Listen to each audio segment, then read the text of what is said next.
itu hoax sih. Iya, hoax banget itu. Jadi tadi katanya kabarnya itu tadi malam Kaisar kesini, berarti Hmm. itu nggak benar? Nggak bener, hoax itu. Raffi Ahmad, kalau Raffi Kabarnya juga mau kasih bantuan. mau ngasih bantuan. Kalau itu sih aku belum dengar, nanti mungkin bisa ditanyakan ke pihak manajemen gitu. Kalau itu saya sendiri nggak tahu. Untuk biaya sakitnya Bekti itu kan juga bukan biaya yang murah gitu loh. Aku sempat baca komen dari orang-orang, ada yang menyampaikan, masa sih cek lagi deh, nggak mungkin memang kalau biayanya setinggi itu. Memang segitu gitu loh. Maksudnya kurang lebih memang tinggi. Aku nggak sebutin nilainya ya karena aku nggak sedetail itu. Memang tinggi gitu. Apalagi kan ini bicara organ yang sangat krusial ya gitu. Jadi ya bukan cuma sakit pilek, bukan cuma batuk, bukan cuma apa, tapi ya memang biaya pasti akan cukup tinggi. Kalau itu kan nggak perlu saya umbar-umbar lah, kan kalian nggak ada yang tahu juga ya semuanya. Pokoknya yang nonton ini nggak ada yang tahu juga apa yang udah kami lakukan. Intinya apa yang udah saya jual, apa yang saya udah saya usahakan gitu loh, nggak usah dihapus ya. Intinya kalian nggak tahu apa yang kita usahakan mati-matian sampai apa yang saya sebutkan gitu. Jadi udah kami lakukan yang terbaik mungkin, ya itulah makanya sampai detik ini. Tapi ternyata nggak perlu saya sebutkan juga, banyak orang yang membantu juga Mas Bekti gitu. Yalah, insya Allah ada jalannya, dan alhamdulillah sampai detik ini Tuhan itu ada, dari pokoknya Tuhan itu ada dari awal sampai terakhir ini. Masya Allah deh, pokoknya banyak orang yang ngebantu karena Mas Bekti itu baik, dan aku berharap ya semuanya yang orang yang telah membantu Mas Bekti semuanya ya yang benar-benar nggak mau disebut namanya, aku doain semua barokah, pokoknya hidupnya penuhin keberkahan, amin gitu sampai detik ini. Masya Allah. Di sini juga aku mau makasih semua para teman-teman Mas Bekti, apa ya, semuanya deh yang aku nggak bisa ketemuin, aku minta maaf karena memang saat ini aku cuma bisa berjuang dulu nih buat Mas Bekti di masa kritis ini gitu. Tapi makasih banget semuanya, baik banget dari teman-teman Mas Bekti, pemimpin-pemimpin kerjaannya Mas Bekti juga, Usiwi, semuanya deh pokoknya yang bisa mengerti keadaan Mas Bekti saat ini. Aku makasih banget gitu support dan dukungannya gitu. Betul.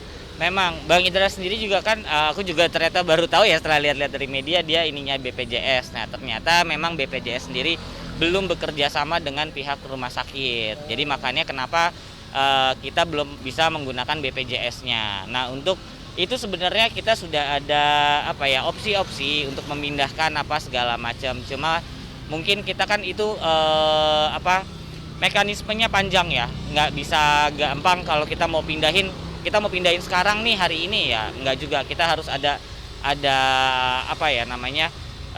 ya ikutin rulesnya rumah sakit lah, dan kita juga harus konsultasi sama dokter apakah memungkinkan untuk dipindahkan atau apa segala macam. Baik, kalau saya sebenarnya nggak punya hak untuk komentar mengenai itu ya, karena itu kan balik lagi ke Dilanya.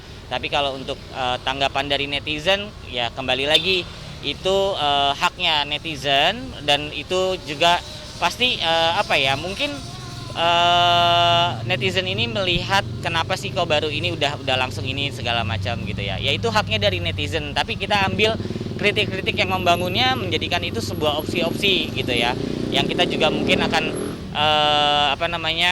rembukan sama Dila dan segala macam. Apa yang mungkin ini bisa juga nih gitu diikutin nih caranya, kayak gitu sih. Kalau dari keluarga kandung kayak saya atau Akbar, ya kita ngebantu dulu yang kita bisa dulu gitu. Nanti kita lihat dari pihaknya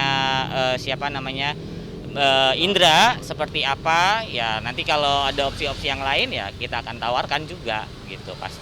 Ya itu ada di story-nya ya kalau nggak salah. Ya alhamdulillah kalau memang dia menjual itu gitu ya untuk membantu biayanya Mas Indra gitu ya. Ya kita sebagai adik ya seneng pastinya gitu kan, bahwa bagaimanapun ya istrinya kan juga ada kontribusi lah ya, walau dia merawat dan segala macam kan, untuk aset-aset dan segala macam itu kan ranah pribadinya Mbak Dila sama Mas Bekti ya gitu. Jadi ya mereka yang lebih tahu gitu apa aja yang mereka punya, kemudian tabungannya ada berapa, mereka yang lebih tahu. Kalau kita balik lagi, keluarga besar ini pasti akan bantu apa yang bisa kita bantu. Kita harus ngobrol dulu sama pihak rumah sakit gitu. Saat ini kita belum sempat sih, belum di arrange nih sama rumah sakitnya, karena kan kepindahan itu harus ada aturan-aturannya kan. Ya, alhamdulillah hari ini tadi pagi udah ketemu sama anak-anak, udah diizinin juga sama dokter, jadi biar dia bisa lebih cepat ya pemulihannya, karena kan memang dari kemarin dia nanyain anak-anak gitu kan. Nah, hari ini sudah ketemu sama anak-anak, itu tadi juga haru banget, terutama kakak Daphne ini yang paling tua ya, anaknya Mas Indra yang paling tua. Dia itu sampai yang mungkin anaknya paling sensitif, paling deket juga mungkin sama Mas Indra. Jadi dia tuh sampai ya gitu nangis gitu, kangen banget sama ayahnya. Terus ditanyain ayah kapan pulang kayak gitu kan, cepet sembuh bla bla bla ya. Indra aja juga ke anak-anaknya alhamdulillah gitu kan, masih ingat gitu. Ini Daphne, ini Abel gitu. Jadi dipeluk itu, saking semangatnya Bang Indra tuh sampai pengen bangun gitu, tapi sedangkan belum boleh kan gitu. Sedih, terharu gitu ngelihat anak-anak yang begitu antusias ngelihat ayahnya. Kemudian dari Bang Indranya juga ini banget gitu kan, intim banget deh pokoknya tadi ya, sampai ngelihatnya ya sedih juga gitu ya. Sedih ya mungkin ya kan, aku pribadi nggak nanya nih ya Daphne gimana, cuma kalau yang saya lihat dia seneng karena kangen gitu, terus ya terharu mungkin karena biasanya kalau sama ayahnya di rumah itu kan ayahnya cheerful, yang gimana main sama mereka. Nah, lihat hari ini ayahnya lagi di rumah sakit, diranjang gitu doang, kemudian cuman di kepalanya itu ada perban, ya pasti dia ada worry lah ya. Iya, saya sering nanyain juga, dan kalau kita lihat di postingannya Daphne itu setiap hari itu doain ayahnya, bilang kangen kayak gitu. Ya pokoknya dibalik kalau dia lagi nggak kemana-mana, lagi nggak kerja, dia pasti main sama anak-anaknya. Kalau deket tuh Bang Indra sih luar biasa sih sama Daphne sama Abel. Udah berapa hari sih kira-kira nggak ketemu sama? 7 hari dari hari tanggal 28 kan. Sebenarnya yang penting tadi selama tidak mengganggu istirahatnya Bang Indra sih. Tadi ya sama dokter pun akhirnya mungkin karena ya namanya anak ya gitu kan, kedekatan emosionalnya tuh perlu gitu kan, untuk biar Mas Indra nih semangat sembuhnya tuh cepat gitu.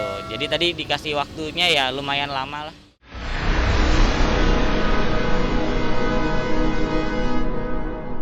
Jadi jangan lupa untuk subscribe Cumi Cumi.